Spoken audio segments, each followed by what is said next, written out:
Everybody to the drivers' press conference ahead of the FIA Formula One Austrian Grand Prix. We have the usual two groups coming your way. Group one with us now, Max Verstappen to the left of screen, Isaac Hadjar and Pierre Gasly.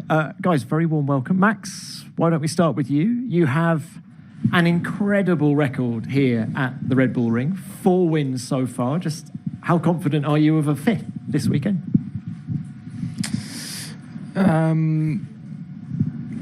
Is it 4? 5. Going for 5. It's 5. How confident are you of another one? Well, I mean, there are no guarantees, you know, so yeah, I mean, we'll always, of course, try to do our best. In the past, yes, we've had a lot of great races here. I mean, some, I think back then were also unexpected wins. So in a way, maybe, you know, we come into this weekend again, you know, a bit, I mean, not as favorites for sure. But I know that, you know, myself and the team will always try to optimize everything that we can. It looks like quite a warm weekend as well, you know, so it's going to be tough to make the tires last anyway. But I'm excited. I'm here to do the best I can, and of course I hope to be on the podium. You talk about optimization. You've got some new parts on the car here in Austria. What are you expecting from them?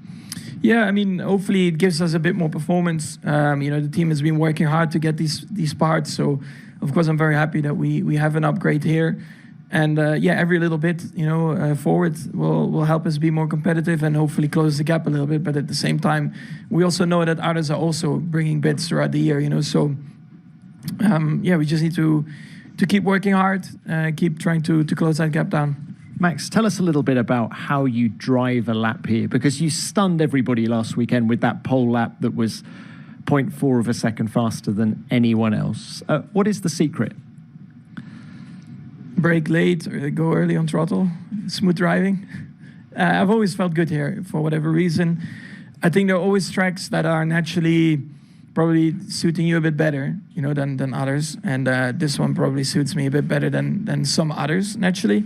I know, of course, it's our home Grand Prix, but yeah, I don't know. It's just a flow of the track, maybe in Sector 2, Sector 3, you know, faster corners. You need a car that performs around here. And yeah, I think for most years, our car has been, yeah, pretty decent. Last year was a bit, I think, of a surprise, you know, the gap in qualifying, but I think we really executed the performance well in qualifying with also our tire prep and everything, which, you know, on a short lap is not always the easiest, because I think in the race it was, of course, a proper battle. Look, Max, final one from me.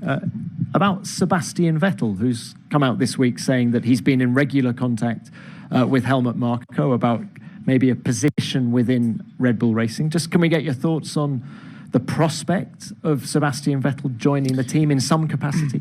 I mean, it's more than normal that someone that has achieved so much with Red Bull, you know, has been brought up by Red Bull, that yeah, in a sense, there's always a spot available, right? I think also Seb always kept a really good relationship with Helmut anyway, even when he left, you know. So I didn't know that, of course, they were talking, but I'm sure that there's always a space for Seb in any kind of form. Brilliant. Thank you very much. Good luck this weekend, Max. Isaac, let's come to you now. Can we throw it back to last time out, first of all? It was a slightly frustrating weekend for you and the team in Canada. Do you understand the cause of the issues that you had there? I mean, you know, on one lap pace, it seems like it was very hard to drive for us. Our riding was quite terrible, but somehow we managed to, again, be in Q3. But, you know, you can do those things on one lap, but over 70 laps, I think it's much harder to be on the very maximum what the car can do, and we are suffering a lot more compared to the other teams in terms of tire degradation, especially on the medium with the graining. But again, it was very fine margin with other midfield cars. It's just that we were on the wrong end of it, which usually we're on the opposite. So we try to turn this around. I mean, this is race 11. Just tell us a little bit more about the car. Is it actually a difficult one to dial in that one race it'll be good, the next race it'll be bad, or are you feeling some consistency there with it? No, it's been probably the most consistent car, let's say performance-wise. We never had bad surprises. It's just, you don't design your car around Montreal, that's for sure. It's a very specific one. And I think going back to a more traditional track, the European rounds, I think we're going to be much more competitive, just like we were in Barcelona. Tell us a little bit about this racetrack here in Austria. You finished on the podium in the past, of course, in Formula 2. It's a short track. Qualifying has been a strength of yours so far this year. So do you feel that Saturday here is something that you can really get stuck into? It's going to be the target. If the car is able to go to Q3, then I'm going to do the maximum I can to top the midfield. But again, it's a track I really enjoy. I've been competitive in the past. But every time you go in an F1 car on a track you've been in the past with Formula 2 or Formula 3, it becomes a different track, to be honest. It's so much faster, obviously, but yeah, I enjoy this. It's Sector 1 is more like pure braking efficiency, and then like very slow speed, and then you go into very high speed. So the track is kind of split in two, which I really like. Okay, thank you for that. Good luck to you as well. Thanks. Pierre, let's come to you now. And can we start with Canada as well? Difficult weekend. Tell us about the learnings that you've had from Montreal. Well, I think it was quite unfortunate. We had an unfortunate Q1 exit, which in a way put us on the back foot. Starting from the pit lane after that, in a DRS train for 40 laps. So it was a very frustrating race. I think the pace was not too far off to challenge the last few points inside the top 10, but starting from the pit lane obviously was going to be tricky. So I think we got some learnings. We knew going to Montreal it wasn't going to suit our package too much, and looking at the gaps this year, how tight it is, you can easily swing one way or the other, and we knew we'll probably be on the wrong side of it in Montreal. Easy to swing one way or the other, but actually, similar question to Isaac. Is the Alpine a difficult car to dial in? Easy one week, hard the next? I wouldn't say it's difficult. I wouldn't say it's easy. At the same time, I think we know our weaknesses and we know our strength. And at the minute, it's very much about maximizing the strength. A tense at the moment can move you 3 or 4 positions up and down the grid, and that's why we got to focus on each single detail we can. So I think the focus is going to be there. We know the car we have is going to be the car we'll have until the end of the year. The focus is on next year, and that's our weapon, and that's why we'll try to get it in the best position we can every single time. All right, Pierre, thank you for that. Let's now open this to the floor. We will start with the broadcasters, please. Who's first? Yep, Craig. Thanks. Craig Slater, Sky Sports. A question for Max. Obviously some good championship points and a strong second place in Canada, Max. There was the team protest, not a driver protest after the race. Toto Wolff described it as petty, maybe unnecessary. Did you think enough was going on there to make it a reasonable protest for the team to submit? I think everything has been said about Montreal, So at least I have nothing to add from that race. Even the time it took to sort it all out, a long time. Yeah, I have nothing to add.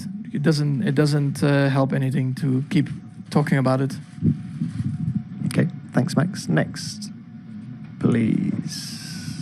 Yep.